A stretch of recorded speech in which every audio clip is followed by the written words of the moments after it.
Tutur Tinula. Kali ini mengetengahkan episode kedua dengan judul Kisah dari Seberang Lautan. Dalam seri yang ke-35 ini didukung oleh para pemain Armando Nida sebagai Panglima Kausi, Benny sebagai Panglima Sipi, Edi Dosa sebagai Lau Sisan, Heli Ermawati sebagai Mesin, Wahyu sebagai Mengci, Ape Burhan sebagai Canpi, Asdi Suhastra sebagai Empu Ranubaya, dan Nusri pembawa cerita. Selamat menikmati. Empu Ranubaya membuat senjata pusaka di ruangan khusus yang disediakan Kaisar. Sudah 30 hari lamanya orang tua itu duduk bersila menekuni pekerjaannya. Bukan untuk siapa-siapa, melainkan demi menjalankan amanat almarhum gurunya, Empu Sasi, yang ditemuinya ketika sedang bersemedi.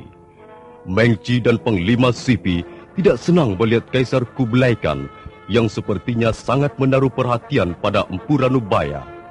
Maka pada suatu malam, mereka berdua merencanakan sesuatu.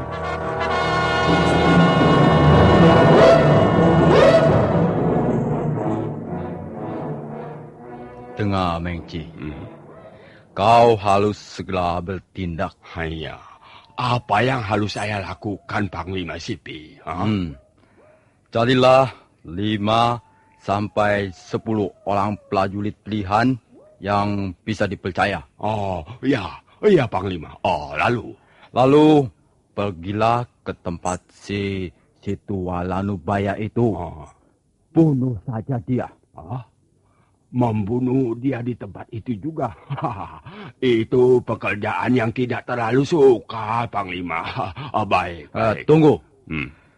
Tentu saja kau harus membunuhnya dengan suatu siasat. Nah, beginilah siasatnya. Kau doblak saja pintu kamarnya. Ya. Orang itu pasti akan melawan. Biarkan 1 atau 2 orang prajurit terbunuh. Baru kau balas membunuh Ranubaya. Ya. Nanti kalau Kaisar menanyakan alasannya, kau tinggal menjawab bahwa orang Singasari itu bermaksud melarikan diri. Ya. Dan kalian terpaksa membeleskannya. Itu siasat yang amat jitu, Panglima. Aku belum selesai. Ya. Dalam melakukan pembunuhan itu, jangan sampai kau menyelet namaku. Ya. Jangan kau sebut-sebut Panglima Sipi di dalamnya. Baik, Panglima. Soal pembunuhan itu akan saya tanggung sendiri akibatnya. Kalau sampai ke tangan Kaisar. Dan satu lagi. Setelah orang tua itu mati, ambillah senjata pusaka hasil ciptaannya dan berikan pedang itu padaku. Baik, Panglima. Nah, sekarang kau tinggal mencari waktu yang paling baik, saat yang paling tepat untuk melaksanakan rencana ini.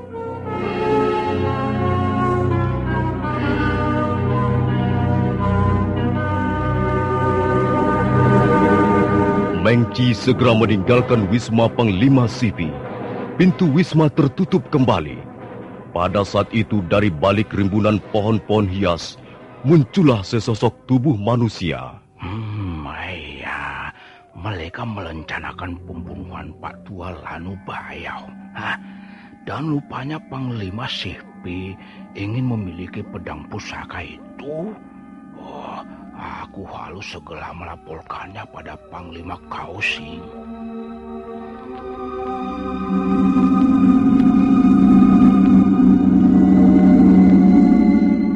Canpi.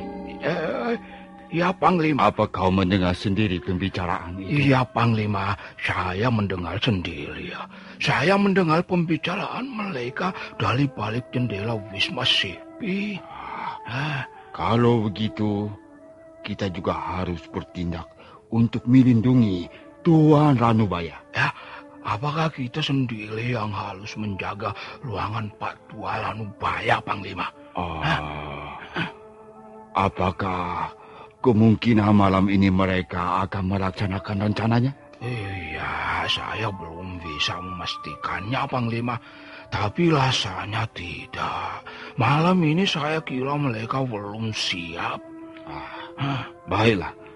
Malam ini kita awasi saja ruangan Tuan Ranubaya. Ya. Dan besok, aku akan mencari orang yang paling tepat untuk menculik Tuan Ranubaya. Menculik? Ya. Iya.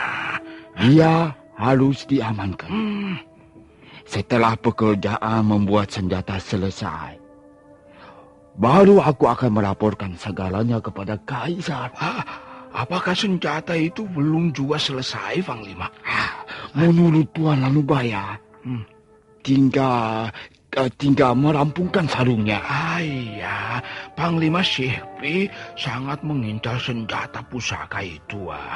Saya mendengar sendiri dia menyuruh Mengci menculik senjata itu begitu Pak Tuan Ranubaya terbunuh. Rencana yang licik dan kejam. Iya. Tapi Iya, kita jangan lemah.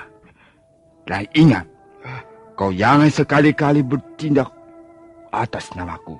Iya. Kau jangan menyeret namaku dalam persoalan ini. Iya, baik, Panglima. Mari kita pergi melihat Tuan Ranubaya.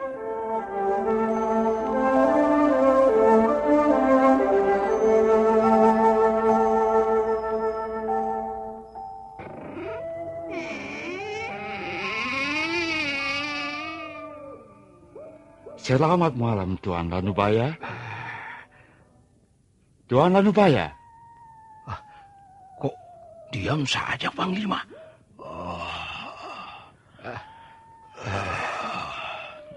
Ada tamu rupanya. Maaf kami mengganggu, Tuan. Tidak apa. Saya memang lelah sekali. Tapi apa yang menjadi tugas saya sudah rampung. Belum seluruhnya. Saya masih mempunyai waktu 1 hari lagi untuk membersihkan senjata ini.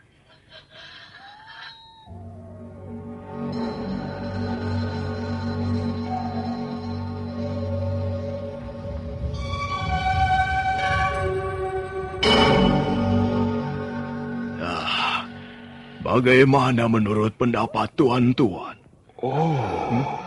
Luar biasa. Bentuknya aneh. Dan sosoknya begitu menyeramkan, Tuan. Saya sendiri tidak menduga jadinya akan seperti ini. Saya hanya membuat, bekerja dan bekerja siang malam. Dan saya sangat terkejut begitu melihat hasil pekerjaan saya sendiri. Senjata ini memang mengerikan. Dan pengaruhnya tentu juga akan sangat mengerikan. Saya tidak pernah membuat senjata seperti ini sebelumnya. Entahlah apa dan siapa yang telah membantu saya menyelesaikan senjata ini. Mengapa senjata itu sepertinya bercahaya, Tuan? Iya. Ada cahaya kemerah-merahan memancar dari pangkal pedang dan menyebar ke atas. Memang demikianlah ciri-ciri senjata yang diciptakan oleh seorang empu yang mumpuni atau sakti.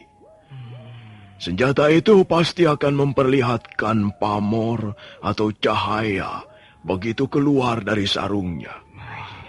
Tapi entahlah, mengapa pamor senjata ini menjadi merah begini, seperti warna darah. Sudahlah, maaf Tuan Ranubaya. Tolong sarungkan kembali pedang itu. Iya, saya tahu.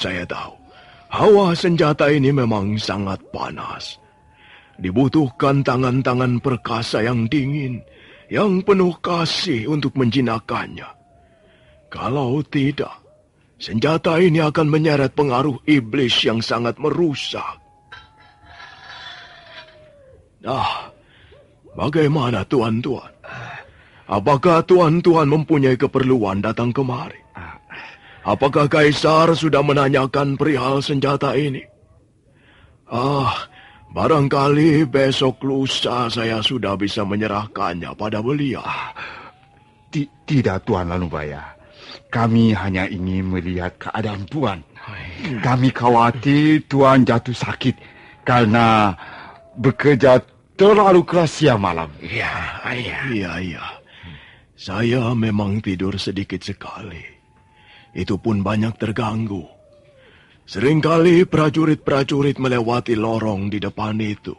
Entah apa maksudnya. Setelah menyelesaikan tugas yang berat ini, hendaknya Tuan banyak istirahat. Iya. Terima kasih, Tuan Panglima. Panglima. Nah, itu dia. Semalam kadangkala sampai lebih 10 kali. Tuan tenang-tenang saja di sini. Mereka tidak akan berani mengganggu Tuan. Kami akan menjaga dan melindungi Tuan. Karena Tuan sudah menjadi tamu kehormatan Kaisar kami. Mereka bertiga terus berbicara tentang banyak hal sampai jauh malam, terutama mengenai senjata pusaka. Menjelang pagi tiba, Panglima Kausing minta diri, sementara Canpi masih menemani Empu Ranubaya dalam ruangannya.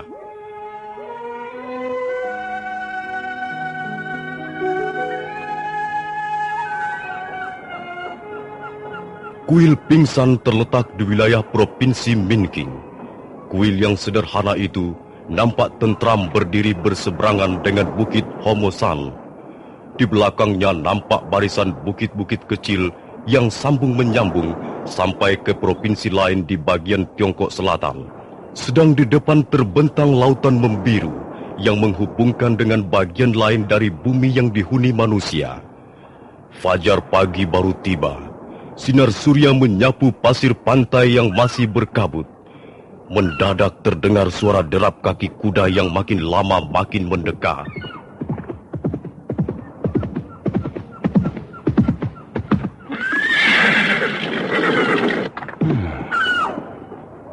Sudah agak lama juga aku tidak bertemu dengan Pendekar Lo. Kabarnya dia baru saja menikahi putri Paman Ma. Sungguh mengesankan. Pantai yang indah dan suasana pengantin baru yang masih hangat. Baiklah, aku tidak mempunyai orang lain yang lebih tepat untuk memikul pekerjaan ini. Aku terpaksa mengganggu suasana pengantin Pendekar Lo. Here!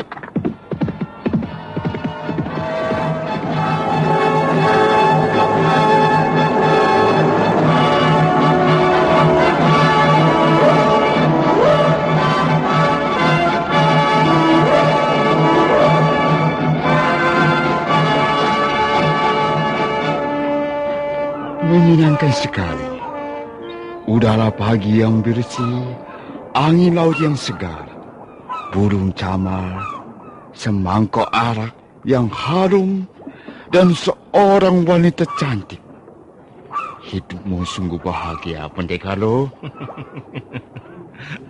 Kau bisa saja, Panglima Kausing. Bukankah lebih menyenangkan tinggal di balik tembok istana Kaisar?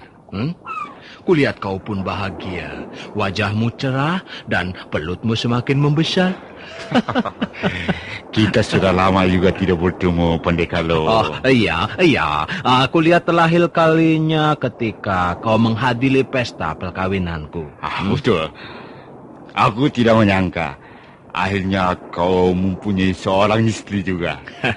Semula aku kira kau hanya akan berteman dengan pedang dan ibu silat seumur hidupmu.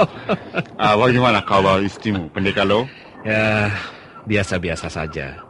Putri Paman Ma itu tetap cantik, walaupun baru bangun tidur. Kalian pasti sedang membicarakan aku. Mesin, ayo. Ini ada sahabat lama datang. Kau harus ikut menyambutnya. Tentu saja, suamiku. Apa kabar? Bukankah Tuan adalah Panglima Kausing yang terkenal itu? Tuan sungguh berjasa pada negara dan tanah air. Tidak. Rasanya pujian seperti itu bisa membuat kepalaku besar. Tidak, Ari Mesin. Bukan hanya aku yang berjasa. Semua orang berjasa dalam membangun negeri Mongolia yang besar dan megah. Nah, benar dugaanku. Tuan Panglima tentulah orang yang rendah hati. Mari, silakan mencicipi hidangan pagi di daerah kami. Dan maaf, saya harus menyelesaikan pekerjaan di belakang. Ayo, Panglima Kausing. Kita santap bersama. Maklum, hanya beginilah cara kami makan pagi. Tentu tidak selengkap dan semewah masakan di Istana Kaisar. Dimanapun juga, jika perlu kita lapar, makanan apa saja yang pantas dimakan manusia tentulah terasa lezat.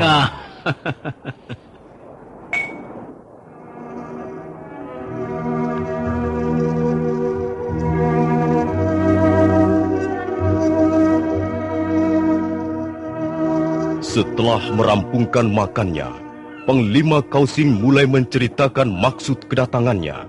Pendekar Lau atau nama lengkapnya Lau Sisan mendengarkan dengan seksama tutur kata sahabatnya itu. Pekerjaan yang berbahaya. Karena itu, aku hanya bisa mempercayakannya padamu. Aku tidak mempunyai pandangan lain selain kau.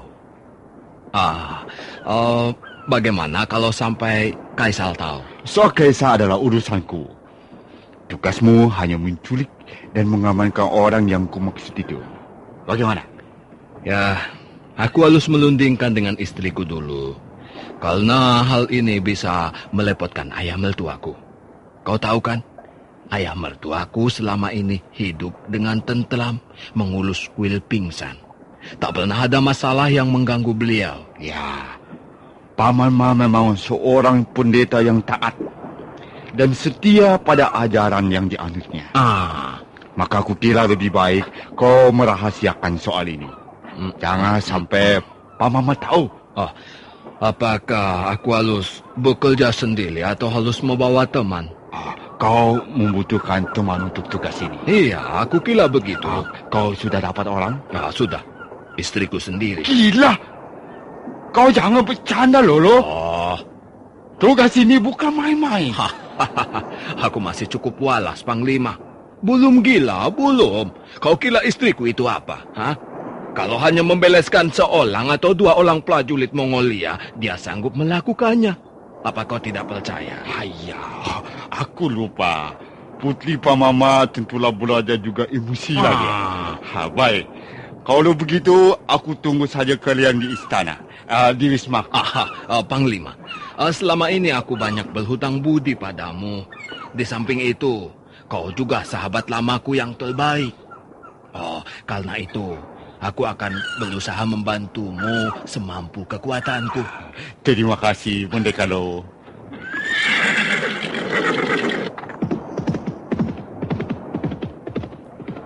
Bagaimana pendapatmu, Mesin, istriku? Aku hanya mengkhawatirkan keadaan ayah. Dia sudah tua dan semakin lemah tubuhnya. Kalau apa yang kita kerjakan ini akhirnya berbuntut panjang, dia bisa ikut menanggung kesusahannya. Karena itu, sebaiknya ayah tidak diberitahu. Kita lakukan saja dengan diam-diam.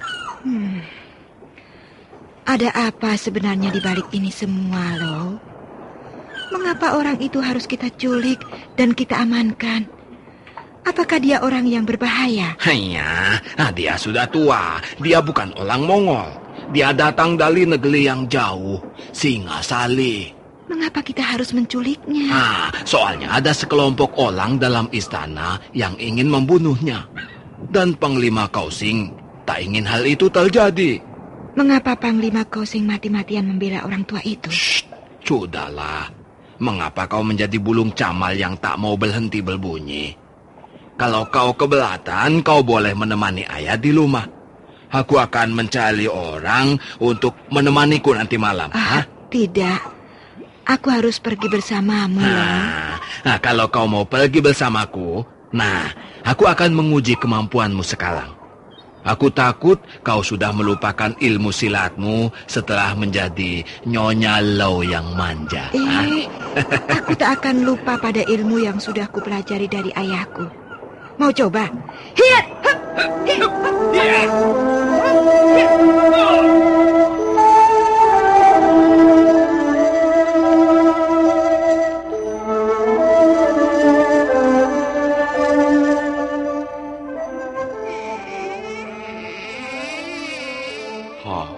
Panglima, kita harus bergerak dengan cepat, Panglima. Mengapa? Apakah kau mendengar berita yang penting? Ya. Saya lihat Canpi tidak pernah meninggalkan kamar si tua bangka itu, Panglima. Bahkan semalam Panglima Kausing berada di sana sampai menjelang pagi.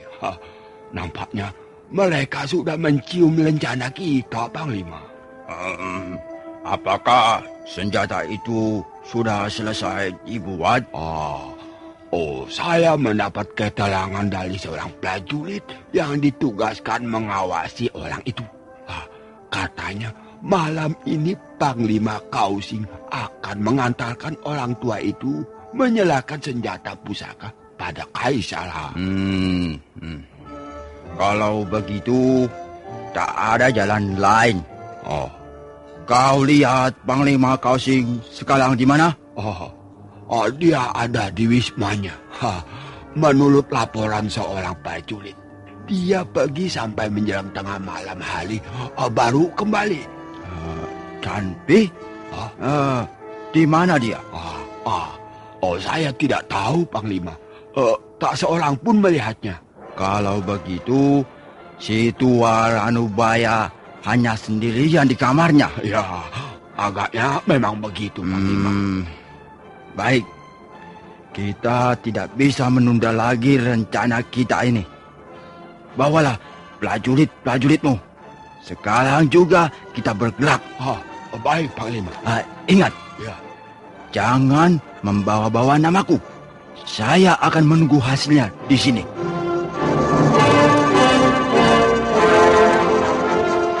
Menci bergegas meninggalkan Wisma Panglima Sipi. Sebentar kemudian, dia sudah membawa 10 orang prajurit komplotannya dan mereka bergerak menuju kamar Empu Ranubaya. Nah, pendengar sekalian, bagaimana kisah selanjutnya? Silakan menunggu seri berikutnya. Sampai jumpa.